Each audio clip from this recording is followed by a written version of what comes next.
بسم الله الرحمن الرحيم الحمد لله حمدا كثيرا طيبا مباركا فيه الحمد لله الذي هدانا لهذا وما كنا لنهتدي لولا أن هدانا الله وأفضل الصلاة وأتم التسليم على سيدنا محمد وعلى آله وصحبه أجمعين السلام عليكم ورحمة الله وبركاته. Dieu dit dans le Saint-Coran, dans la sourate La Grotte, Al-Kahf, Innahum fityatun amanu bi rabbihim. Innahum fityatun amanu bi rabbihim. Et le prophète sallallahu alayhi wa sallam dit dans le hadith authentique que tout croyant qui récitera cette sourate, Al-Kahf, la grotte, le vendredi sera éclairé. Il aura une lumière qui l'accompagnera, qui lui permettra de voir clair pendant la semaine. En fonction de ta lecture et de ta compréhension de cette sourate, tu seras motivé spirituellement. Pour pouvoir quoi? Pour pouvoir échapper aux différentes épreuves que tu vas rencontrer pendant la semaine, que tu vas rencontrer durant toute ta vie. Il y a même un hadith qui dit, qui est aussi authentique, que la lecture des 10 premiers versets de sourate Al-Kahf ou des 10 derniers, peu importe, la lecture de cette sourate protège de l'antéchrist, le Masih Dajjal. Masih Dajjal, une créature qui vers la fin des temps va semer le désordre dans l'esprit des gens, mais aussi sur terre. Pourquoi est-ce que cette sourate est si importante? Pourquoi est-ce que cette sourate protège? Elle s'appelle Al-Kahf, la grotte, la caverne, parce qu'elle relate l'histoire d'un groupe de jeunes, 7 jeunes exactement, 7 jeunes et leur chien. Ah oui, ils avaient un chien qui les a accompagnés. 7 jeunes qui vont se lever contre. Contre quoi? Contre l'ordre social de l'époque. L'ordre social de l'époque qui voulait que tout le monde soit conformiste. C'est-à-dire qui voulait que tout le monde croie en la même chose, pense de la même façon, s'habille de la même façon. Bref, celui qui sort de la mode est banni, condamné. Et ce groupe de jeunes a résisté à la pression. Et à un moment donné, la pression était tellement terrible qu'ils devaient faire un choix. Soit céder et faire comme tout le monde, ou rompre et couper avec le monde entier pour rester soi-même, pour rester libre. Et ils ont fait le bon choix, puisqu'ils vont nager à contre-courant. C'est-à-dire ils vont faire le contraire de leurs parents, de leurs frères et sœurs, de leurs amis. Et ils vont quitter ce milieu insalubre, se réfugier dans une grotte. Il n'y avait pas d'hôtel. Et Dieu va prendre leur âme pendant un laps de temps assez long, 300 années, pour les ressusciter à nouveau. Et là, ils vont entrer dans l'histoire. La preuve, regardez. Des milliers d'années plus tard, on parle d'eux. N'est-ce pas? C'est pas seulement qu'on parle d'eux, mais il y a des centaines de millions de musulmans chaque vendredi ou jeudi soir qui récitent cette sourate, et à chaque fois qu'ils la récitent, ils se remémorent, ils repensent. La sourate est un rappel. Innahum fityatun amanu bi rabbihim wa zidnahum hudan wa rabatna ala qulubihim. En fait, ces jeunes vont devenir quoi? Vont devenir un modèle, un exemple, une lumière qui éclaire chacun d'entre nous, et en particulier les jeunes parmi nous.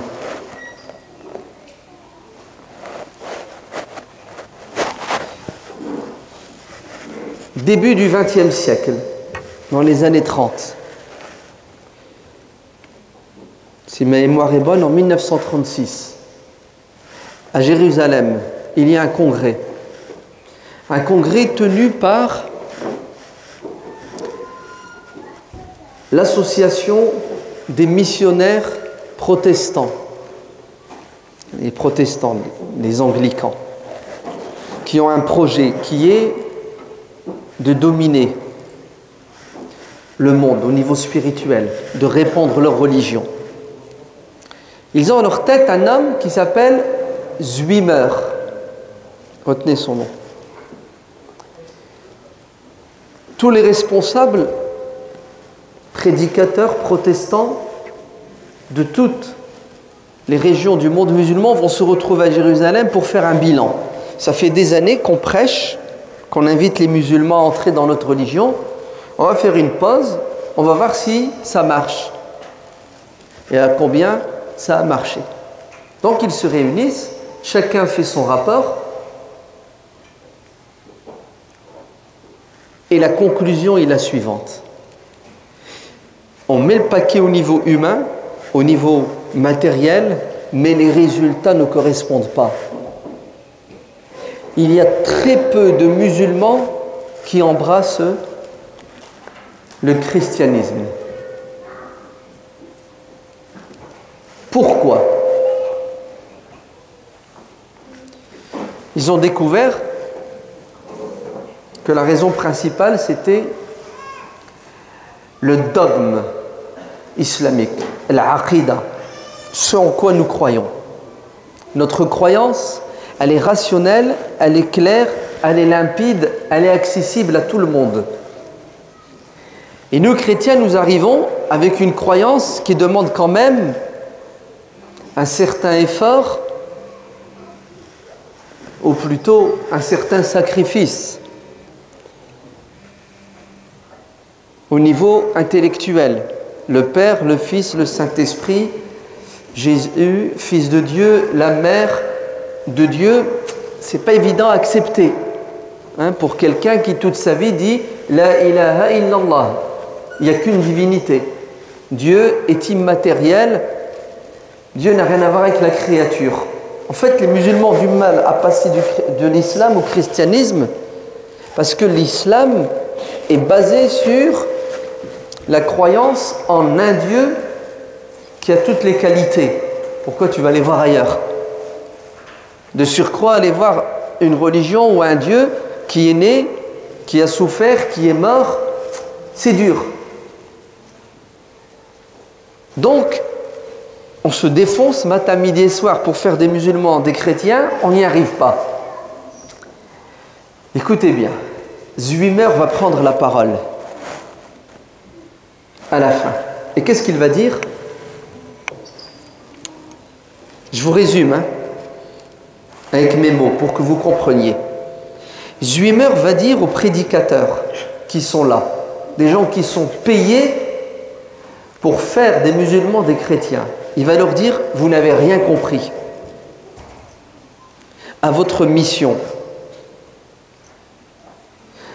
Votre objectif n'est pas de faire des musulmans des chrétiens.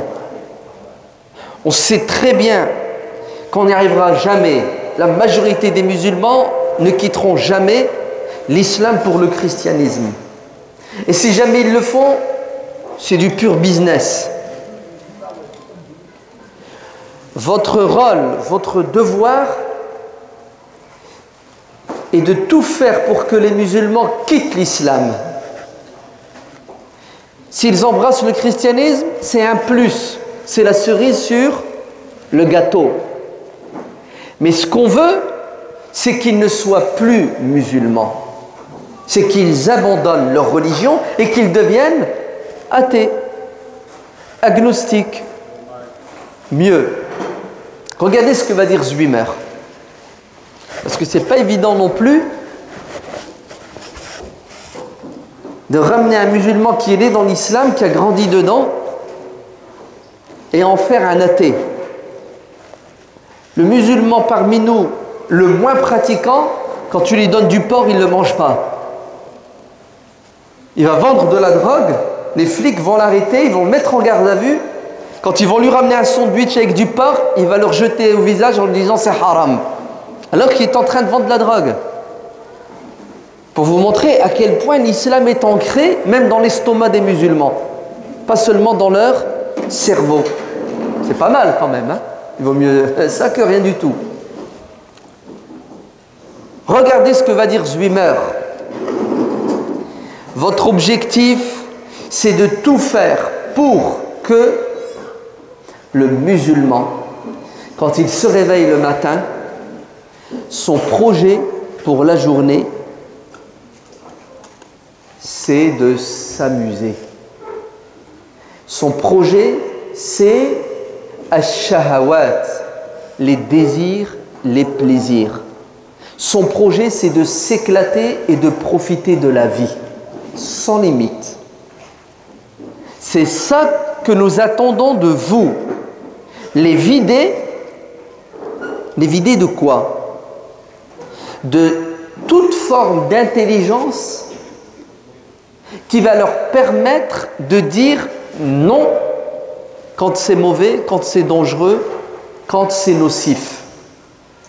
On voudrait que les jeunes musulmans se réveillent le matin et se comportent la journée comme des animaux. Boire, manger, s'accoupler, se faire beau. Comme disent les jeunes, profiter de la vie, s'éclater. C'est ça que nous attendons de vous. Voilà, ça a été dit dans les années 30. Laissez ce que Zwimmer a dit dans les années 30. On est en 2015. C'est exactement le même discours qui est tenu aujourd'hui, mais pas par des religieux. Non, non, non. Qui est tenu par des gens qui se disent athées, agnostiques, modernes, civilisés. Et vous savez qu'est-ce qu'ils veulent? Faire des jeunes musulmans ou non musulmans, peu importe. Écoutez bien, ils veulent faire de nous des consommateurs. Tout simplement. Des gens bêtes, stupides, qui ne réfléchissent pas, excusez-moi le mot, des cons, des imbéciles. Leur seul but dans la vie, c'est de posséder ce qu'ils n'ont pas. Ils possèdent, mais ça ne leur suffit pas. Ils sont affamés. Pourquoi? Parce que ces gens-là créent et fabriquent des produits en permanence qui sont bons ou et mauvais pour la santé psychologique, intellectuelle, physique de l'humain. Leur seul objectif, c'est que tu achètes, que tu consommes, que tu dépenses. En fait, qu'est-ce qu'ils veulent? Ils veulent ton porte-monnaie, mais pour l'atteindre, il faut d'abord t'hypnotiser. Comment t'hypnotiser? Comment faire pour te prendre ton argent sans que tu ne le saches? Mieux, comment faire pour que toi, tu viennes vers moi et tu me donnes ton argent avec le sourire? Comment faire pour que toi, tu viennes vers moi, tu me donnes ton argent avec le sourire et une fois que tu me l'as donné, tu me dis merci. C'est même pas moi qui te dis merci, c'est toi qui me dis merci. Je t'ai arnaqué sur toute la ligne et tu n'es même pas conscient. Comment faire? Il faut que je te vende de la drogue. Et oui, il faut que tu sois anesthésié. Et deux manières, deux drogues qui sont hyper puissantes et efficaces, deux drogues. La première, et c'est celle qui fait le plus de dégâts, une drogue qui va anesthésier ton cœur, ton âme, ton esprit. La deuxième, une drogue qui va anesthésier ton cerveau, ta raison, ton intelligence. Généralement, celui qui a la foi, il a la raison. Mais vous pouvez très bien avoir l'intelligence, la raison et ne pas avoir la foi. L'intelligence et la raison qui te permet de distinguer le bien du mal, le vrai du faux, qui sont d'ailleurs des notions plus ou moins relatives. Ainsi, mon rôle, moi, le prédateur, le suceur de sang, le dealer qui veut te vendre du poison pour te prendre ton argent, oui, bien sûr. Qu'est-ce que vous croyez? Vous croyez que tout ce qui est vendu dans les grandes surfaces, c'est bon pour votre santé? Est-ce que vous savez qu'il y a des milliers de produits qui sont cancérigènes? Et ils le savent très bien, ils continuent à les vendre. Est-ce que vous savez qu'il y a des milliers de produits que nos jeunes consomment ou surconsomment et ça crée des maladies? L'obésité, n'est-ce pas? Les diabètes, toute forme de diabète, le cholestérol, maladie cardiovasculaire. Comme la drogue détruit, 1001 produits nous détruisent lentement. C'est un problème de santé publique. Et tout le monde est d'accord. Les grands qui dirigent, les puissants, ils sont tous d'accord. Parce qu'au final, ils mangent dans la même assiette. Et qui c'est qui paie la facture? C'est le peuple, les petites gens, vous et moi. Comment faire pour que ça marche? Vous savez comment il faut faire? Il faut retirer la foi du cœur des gens. Au lieu de croire en Dieu tout-puissant, qui définit ce qui est bon et ce qui est mauvais, je vais vous le dire en arabe. Ce qui est halal et haram, c'est Dieu, chez nous musulmans. C'est Dieu qui le définit, le halal et le haram. Vrai ou faux? C'est Dieu. Très bien. Je vais t'enlever Dieu du cœur et je vais te le remplacer par un autre Dieu. Oui. Qui s'appelle un faux Dieu. Il y en a des faux dieux. Des statues, des idoles. Qui s'appelle, écoutez bien, le conformisme. Allez, il faut faire comme tout le monde. Il faut ressembler à tout le monde. Qui s'appelle la mode. La mode. Qui s'appelle la publicité. Je vais faire pression sur toi jusqu'à ce que tu achètes ce que je veux. La pub. Qui s'appelle le cinéma, la musique, qui véhicule des messages. Non, qui manipule les esprits.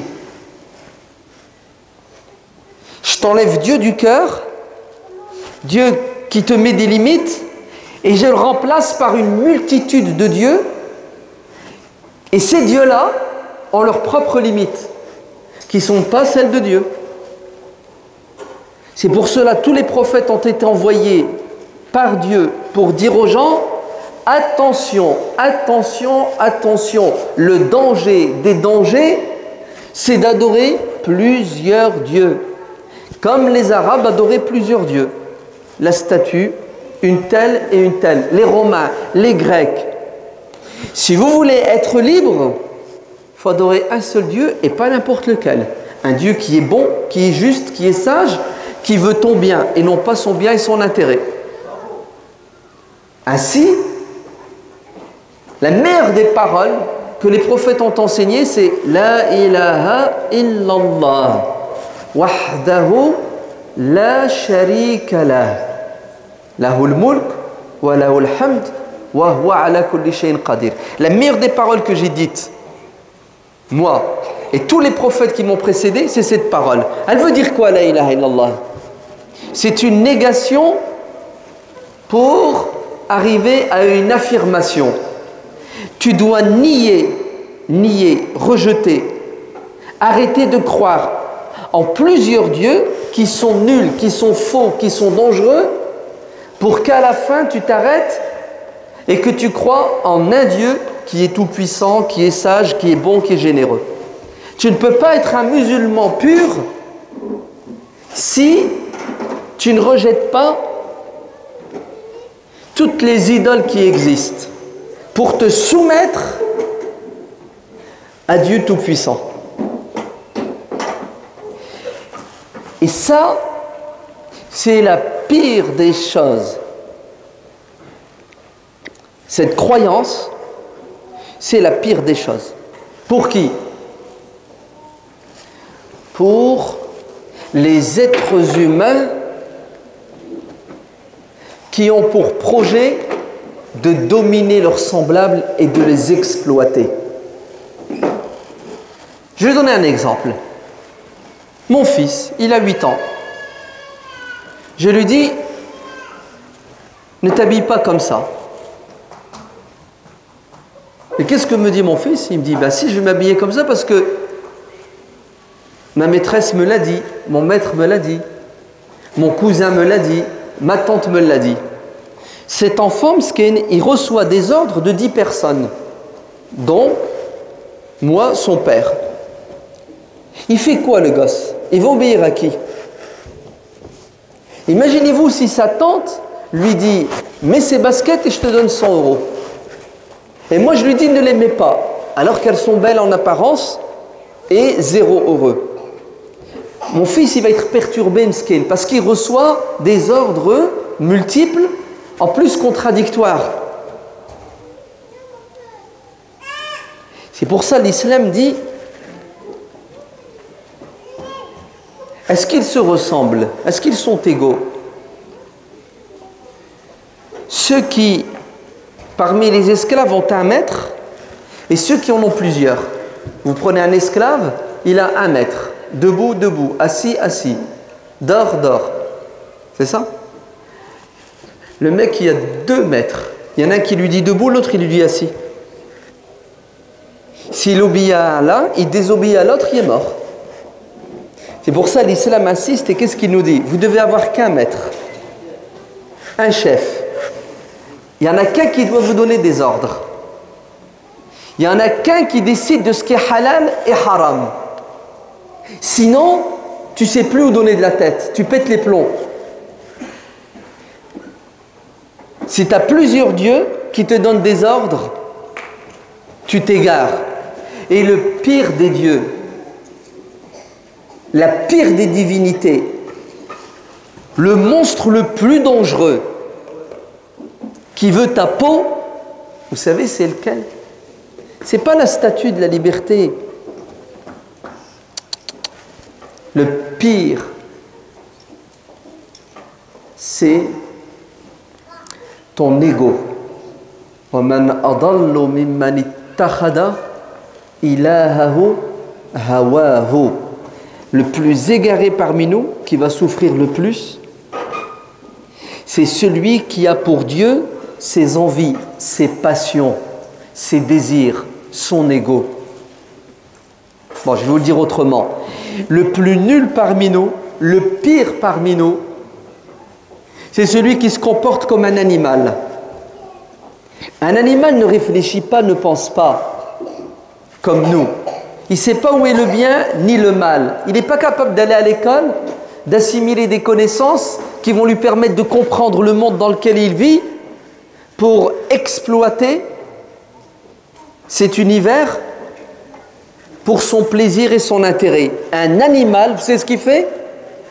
Il se laisse diriger par ses instincts. Il a faim, il mange. Il a soif, il boit. Il voit une femelle, il s'accouple.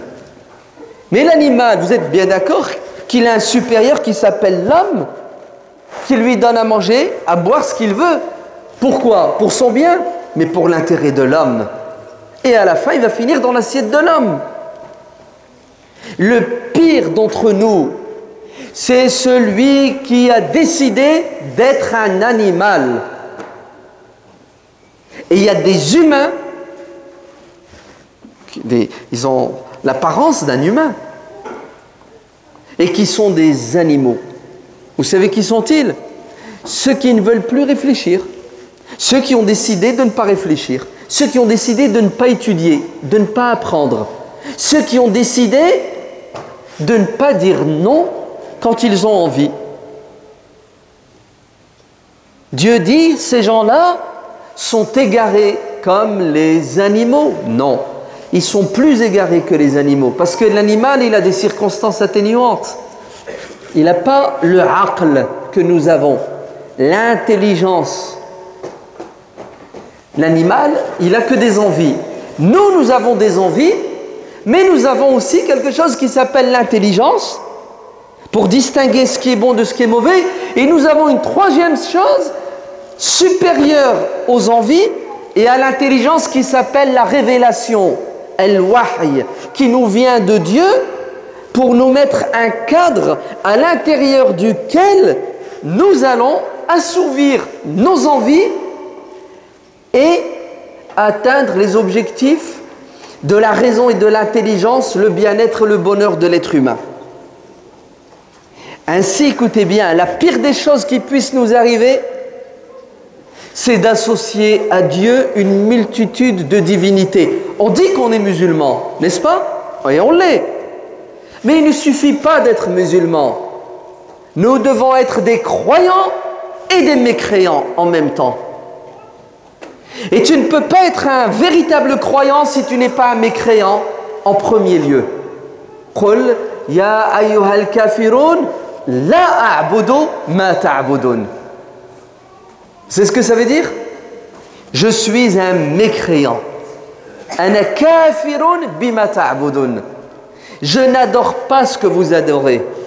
La négation avant l'affirmation.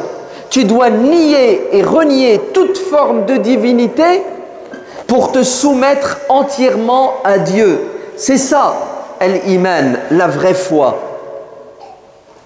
Et nos jeunes ne comprennent pas. Ils pensent qu'être musulman, c'est quoi? C'est, comme disait, il a shahad. C'est ça? Il a shahad. Il a dit ashhadu an la ilaha illallah, ashhadu anna muhammadan rasulullah. Il le dit le soir avant de dormir. Ouais, il le dit quand il fait un accident, ouais, quand il flippe. Il est musulman, vous savez pourquoi? Parce que, tiens, le ramadan approche. Il fait le ramadan, n'est-ce pas? Des croyances, parfois légères, des comportements superficiels, il croit que c'est bon, ça suffit pour être musulman. Vous vous trompez. Si c'est ça votre degré de compréhension et de foi de l'islam, vous allez être des esclaves. Des esclaves de quoi? Des esclaves d'une statue? Mais non, le problème de nos jeunes, ce n'est pas qu'ils adorent des statues. Il n'y en a pas un parmi nous ici qui a dans sa chambre 4 statues. Le problème de nos jeunes, c'est qu'ils adorent leurs envies, leurs passions, leurs désirs. Le problème de nos jeunes, c'est qu'ils adorent des statues qui ne s'appellent pas des statues, qui sont pires que des statues. Des joueurs de foot, des chanteurs de rap ou d'autres choses, des stylistes qui lui refont des vêtements. Voilà les vraies statues que vous devez combattre. Voilà le vrai shirk, l'association à Dieu que l'on fait de manière inconsciente, qui nous a réduits à l'état d'esclaves. On n'arrive même pas à dire non. Alors que le propre des jeunes de la grotte, qui subissaient la pression comme nous subissons la pression. Toute personne qui vit dans une société subit la pression de la société. C'est logique, c'est normal. Dans ta famille, tu subis la pression de ton père et de ta mère. Ton père et ta mère qui veulent du bien pour toi. La société qui, si elle est bien, elle te veut du bien. Si elle est mauvaise, elle te veut du mal. Mais c'est pas noir ou blanc. Dans toute société, il y a des bons, il y a des mauvais.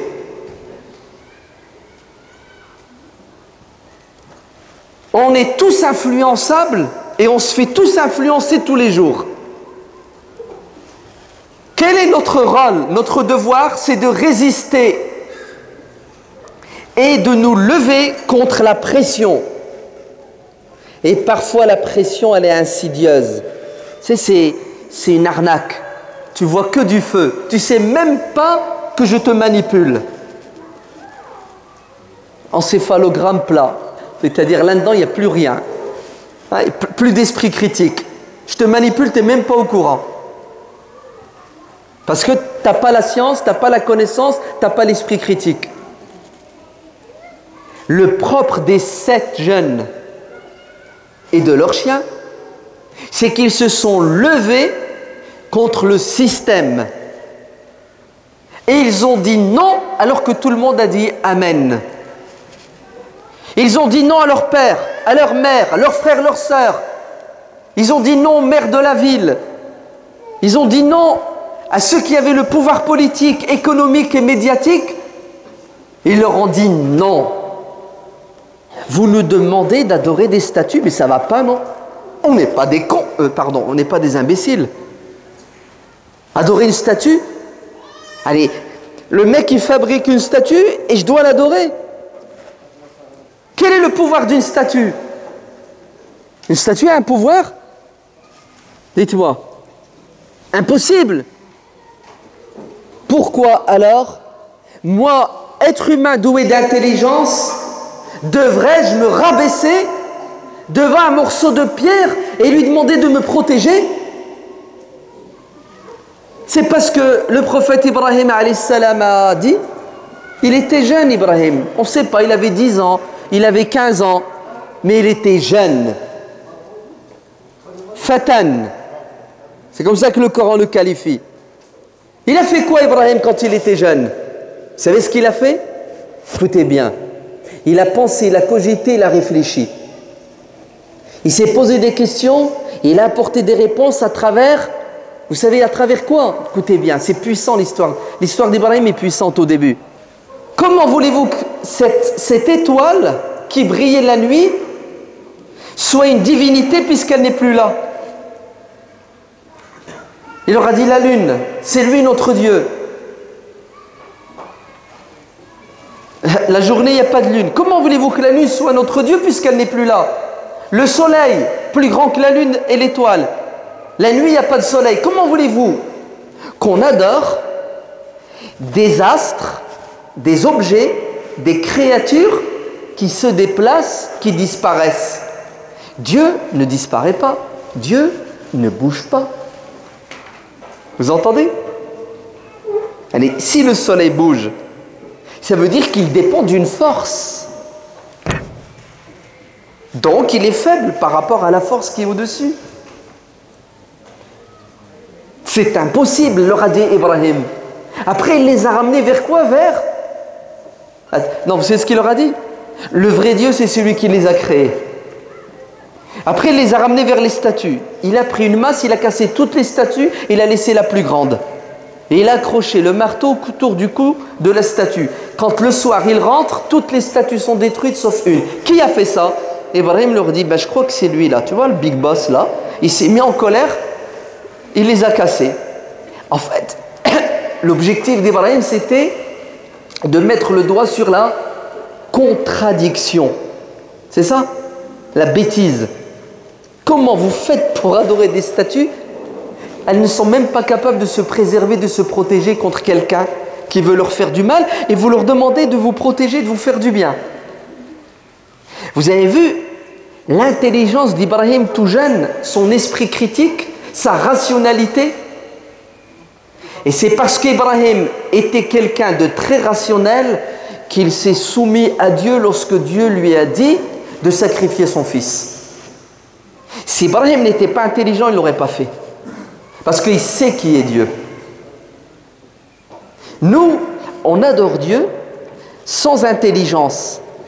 Dès que Dieu nous demande quelque chose qui va à l'encontre de nos envies, on met Dieu de côté et on suit nos passions et nos envies. Parce que notre croyance n'est pas l'expression de notre intelligence. Celui qui sait que Dieu, il est ad-darru an-nafi'. Il est le seul à pouvoir te faire du bien. Si tous les êtres humains se réunissent pour te faire du mal, ils ne sont pas capables de te le faire si Dieu ne les laisse pas faire.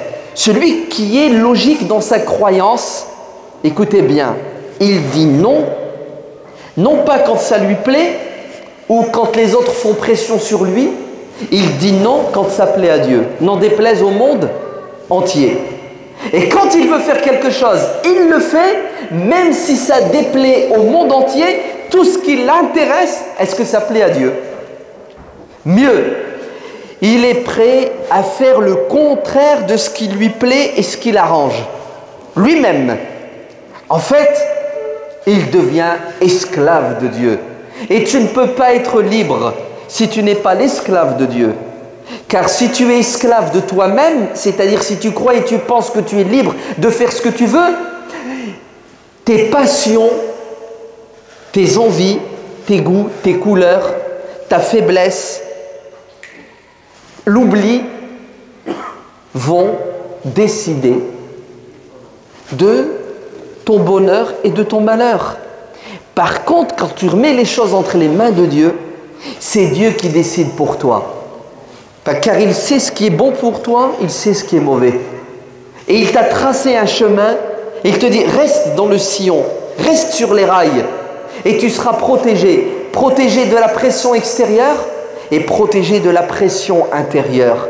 Tu seras un homme libre, parce que tu puises ta connaissance, ton savoir de Dieu qui sait tout, ce qui est bon pour toi et ce qui est mauvais pour toi. Les jeunes, les 7, ont compris la foi de cette manière. C'est pour ça qu'ils ont pu et ils ont su résister à la pression de la société, à la pression de leurs parents. Et ils avaient une force de caractère extraordinaire. Tout le monde allait dans un sens, eux ils sont allés dans le sens contraire. Il faut le faire quand même, non? Alors écoutez bien. Pas de liberté pour l'homme tant qu'il ne se soumettra pas totalement à Dieu. La soumission à Dieu doit être l'expression de la raison, de l'intelligence, et la soumission à Dieu implique l'obéissance à Dieu. L'obéissance à Dieu, c'est faites et ne faites pas. Faites ce que je vous dis parce que c'est bon pour vous. Ne faites pas ce que je vous interdis parce que c'est mauvais pour vous, sur terre et dans l'au-delà. Les 7 sont entrés dans l'histoire parce qu'ils avaient la foi et c'était des résistants.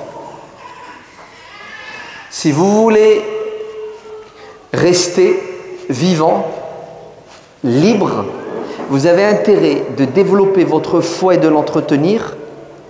Et deuxièmement, vous avez intérêt de résister à la pression, parce que la pression, elle est terrible. La pression, elle est terrible. C'est quoi la pression qui pèse sur nous? Des gens comme Zwimmer qui ont des plans, des stratégies pour vous pousser à consommer, à dépenser. Pour que ça marche, il faut d'abord que vous pensiez que le bonheur, il est dans le fait de posséder le maximum de biens matériels. Il faut d'abord qu'il vous fasse croire que si tu n'as pas un polo avec un crocodile qui a la gueule ouverte, pour te bouffer bien sûr, pour te manger, il n'a pas pour rien le crocodile, hein. Si tu crois et tu penses que porter un vêtement de marque, ça va te rendre heureux, tu vas devenir le plus malheureux des êtres humains. Parce que ton bonheur, tu l'as défini de manière matérielle. Et notre prophète Mohammed sallallahu alayhi wa sallam dit « Laysa al-ghina ». Ça veut dire quoi? Je dois arrêter? Non, 5 minutes. D'accord. Il dit « Laysa al-ghina ». La richesse ne se résume pas à posséder beaucoup de biens matériels. Il faut du matériel. Mais est-ce que vous imaginez qu'est-ce qu'on est devenu? Pire que des animaux. Subhanallah, ils nous ont créé une mode d'été. Pendant qu'on court dans les magasins pour acheter des vêtements pour l'été, plus ridicules les uns que les autres, hein, ils ont déjà préparé la mode d'hiver. Ils l'ont déjà préparé, ils l'ont déjà vendu sur catalogue. L'hiver arrive, la mode d'hiver.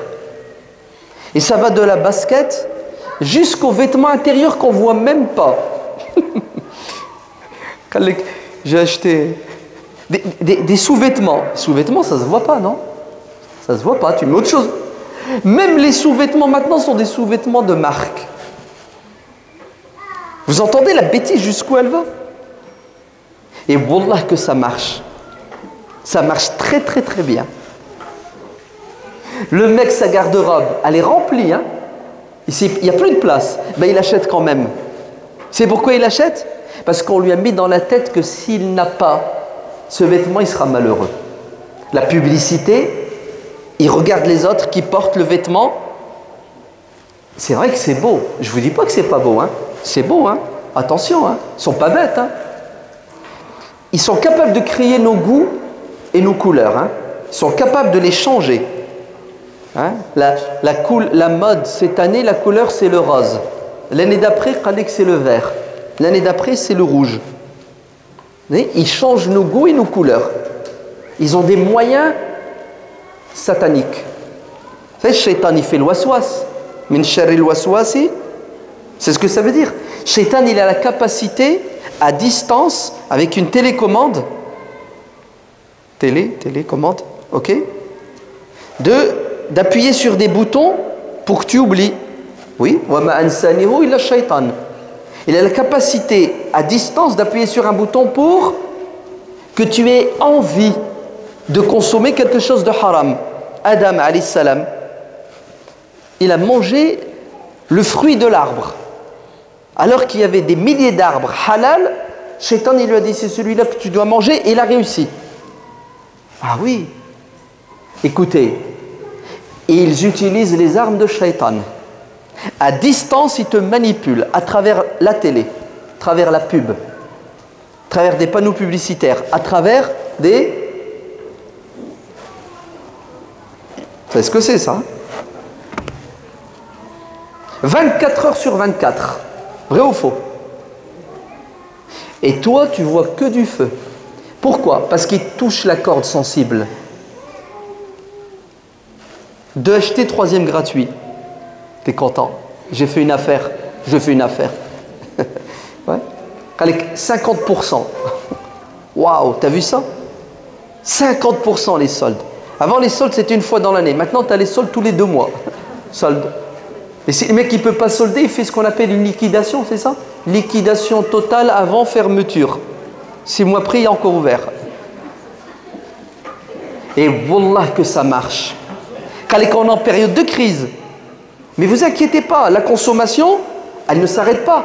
Ils ne sont pas pleins, les McDonald's, les Quick, ils ne sont pas remplis. Mieux, c'est ce qu'ils ont fait. Les Quick halal. Oh, elle est belle celle-là. Vous savez pourquoi? Parce que même les consommateurs, les musulmans, il faut les consommer. À Roubaix, là, quand ils nous avaient fait, il y a 3 ans, ouais, le Quick halal, on ne pourra plus manger quelque chose qui n'est pas halal. Le mec qui t'a fait le coup de pub Quick halal, il a multiplié son chiffre d'affaires par 3 ou par 4. Il avait 2 employés et demi, tout d'un coup, il y en a 25. Les chiffres ne sont pas bons. Et les musulmans sont partis, ils sont partis comme un troupeau de moutons. Ouais, manger du Quick halal. KFC. C'est incroyable comment on est manipulé et on n'est pas conscient. C'est une science. Vous savez comment elle s'appelle? Le neuromarketing. Ouais. Écrivez. Ouais. Non.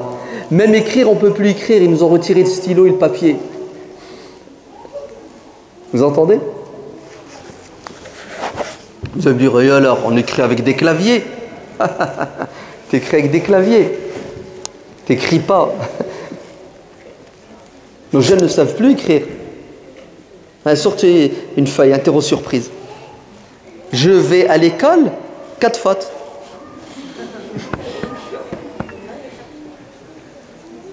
Demandez aux enseignants, aux profs.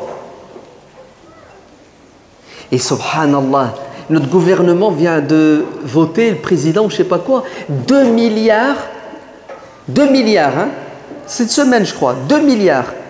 Hein, quand ils veulent, ils trouvent de l'argent. Hein. 2 milliards. Vous savez pourquoi? Pour que dans les écoles primaires, jusqu'en CM2, tous les élèves ils doivent avoir des tablettes. Tu sais, pour moderniser, tout le monde doit avoir des tablettes. C'est ce que ça veut dire. Ça veut dire, ils ont préparé 2 milliards pour commencer la manipulation de ton gosse dès la maternelle. Ah oui. Parce que les gosses, à 6 ans, à 5 ans, ils doivent avoir ça et le manipuler comme il se doit, Hada. Et Hada, plus tu l'ouvres, plus tu rentres dedans, plus tu deviens bête. Vous riez? La preuve, Haya, sortez une feuille, on va écrire « Je vais à l'école ». Trouvez-moi un jeune aujourd'hui qui a 16 ans, 17 ans, qui a lu Baudelaire.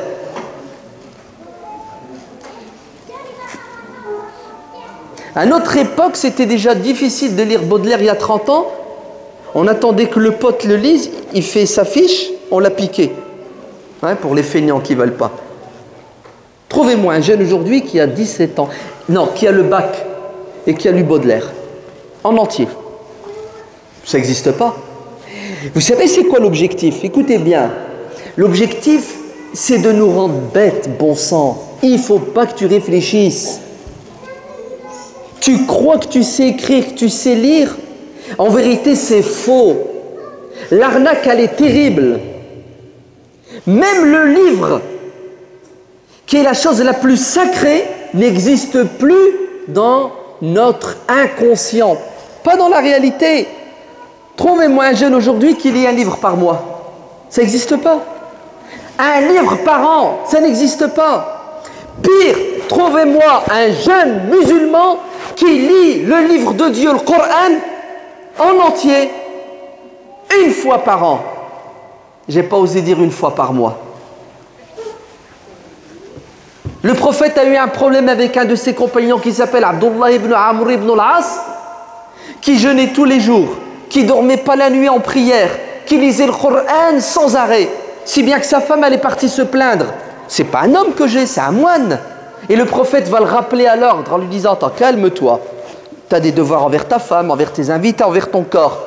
Mais Abdullah, il est tellement assoiffé de religiosité que le prophète lui dit: écoute, lis le Coran une fois tous les 40 jours. Il lui a dit: je suis capable de le lire en moins de temps. Il lui a dit: une fois tous les mois. Prophète, je suis capable de le lire beaucoup plus vite. Il lui a dit: toutes les 3 semaines. Prophète, je suis capable de plus, tous les 15 jours. Prophète, je suis capable de plus, toutes les semaines. Prophète, je suis capable de plus. Écoute, tous les 3 jours, pas en dessous. Vous avez entendu ce que c'est qu'un jeune? Il a un problème avec le Coran, il veut le lire en entier tous les jours. Le prophète m'a dit: stop, t'exagères, tous les 3 jours. Et je ne vous dis pas de le lire tous les 3 jours, je vous dis de lire une fois tous les 3 ans. Allahu Akbar. Vous savez à quoi on est réduit? Une fois en entier, tous les 3 ans. Comment veux-tu être libre si intellectuellement tu es pauvre? Je te manipule. Neuromarketing. Ce soir, vous tapez neuromarketing, cash investigation. Vous écoutez l'émission, elle dure 1h15. Vous allez flipper. Vous allez dire: tiens, c'est moi. On me manipule. Oui, il nous manipule pour qu'on soit tous des animaux qui consommons. L'objectif, c'est ton porte-monnaie. Comment faire pour atteindre ton porte-monnaie? Je t'empêche de réfléchir. Je te donne de la drogue. La drogue, c'est quoi? C'est le net, c'est YouTube, c'est Twitter. Vous savez qu'elle change la drogue? C'est le même shaitan, mais les outils ne sont pas les mêmes en fonction de l'évolution technologique. Le résultat est le même. Je vais te donner tout ce qu'il faut pour que tu ne sois pas concentré sur l'essentiel. Et tu vas tomber dans mon piège, et 99% des jeunes tombent dans le piège. La preuve, il n'y en a pas un qui lit un livre qui va le faire réfléchir, même le Coran. Alors que le premier verset du Coran c'est Iqra bismi rabbika alladhi khalaq. On a laissé tomber la lecture du livre et nous voyons maintenant manipulés par des gens qui, eux, ont lu des centaines et des milliers de livres. Parce que ceux qui manipulent ne sont pas bêtes. C'est des bac plus 15, des neuropsychiatres. Le mec, il a 4 doctorats. Économie, manager, 4 doctorats le mec. Et c'est normal. Parce qu'il faut manipuler des millions de gens. Alors écoutez bien, si vous voulez vous libérer, il faut vous mettre debout comme les 7 dormants. Et dire non à ce qui est haram. Dire non à ce qui est dangereux pour votre santé physique et psychologique et morale.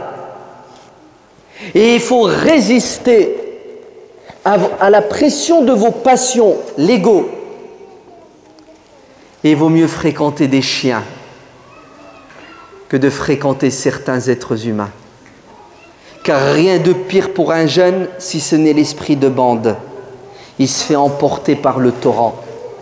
Vous avez vu? Leur compagnon, c'était qui? C'était un chien. وَثَامِنُهُمْ كَلْبُهُمْ. Oui, ils ont préféré s'isoler d'êtres humains qui en apparence ont un corps d'homme, mais à l'intérieur, ils n'ont plus la raison de l'homme, mais ils ont l'ego de l'animal, puisqu'ils sont manipulés par les puissants.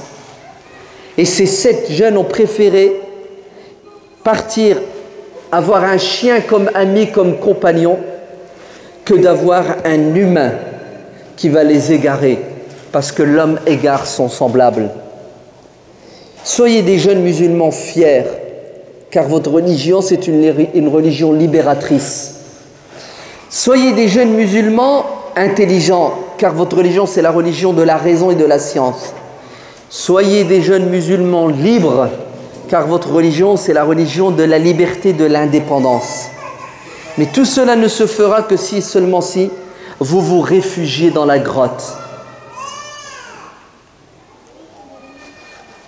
Où est votre grotte?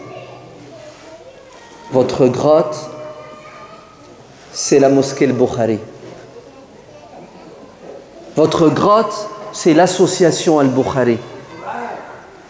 Votre grotte, c'est l'union autour d'un projet qui est notre éducation, l'éducation de nos enfants, des activités pour qu'on soit occupé, sinon le malin s'occupe de nous, le diable. Si vous êtes unis, vous restez entre vous, vous développez cet esprit de l'entraide et du sacrifice mutuel, vous allez vous en sortir. Si chacun reste dans son coin, lui s'occupe de vous, le net. Les moments sont difficiles. Il n'y a jamais eu autant de manipulation, si ce n'est qu'au XXIe siècle. On ne sait pas ce que l'avenir nous réserve. Peut-être que ce qui nous attend est pire que ce que nous avons déjà aujourd'hui. Résistez, tenez bon, vous pouvez vous en sortir. Ne réfléchissez pas, suivez bêtement la majorité, vous allez mourir. Wallahu alam walhamdulillahi rabbil alamin. À vous la parole pour vos remarques, vos critiques, vos suggestions. Vous savez qu'on est en France, le pays de la liberté d'expression. Donc vous n'avez rien à craindre. Vous dites ce que vous voulez, ce que vous pensez. Et il n'y aura pas de... De quoi? De censure.